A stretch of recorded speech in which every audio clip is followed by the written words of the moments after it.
Hi friends, வெயில் காலம் வந்துருச்சுன்னா குழந்தைங்க ஏதாச்சும் ஜில்லுன்னு கேட்பாங்க. நம்ம உடனே கூல்ட்ரிங்க்ஸோ ஐஸ்கிரீமோ வாங்கி கொடுத்துருவோம். அப்புறம் அவங்களுக்கு சளி பிடிச்சி போயிடும். அதனால் நம்ம வீட்டிலையே எலுமிச்சம்பழம் ஜூஸு, மோர் அந்த மாதிரி நம்ம போட்டு கொடுக்கலாம்.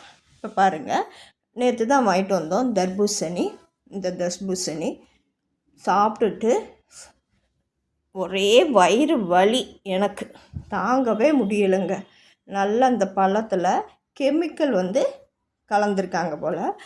சாப்பிட்டோன்னா சேரவே இல்லை. இந்த டிஷ்யூ பேப்பர் வச்சு தொட்டு வைக்கிறேன் பாருங்கள்.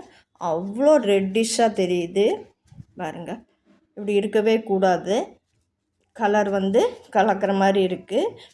அல்லது காயாக உள்ளது பழுக்கிறதுக்கு ஊசி வச்சுருப்பாங்க போல். இந்த மாதிரி பழம்லாம் வாங்கி சாப்பிடாதீங்க. வயிறு தான் நமக்கு கெடுதல் தரும்.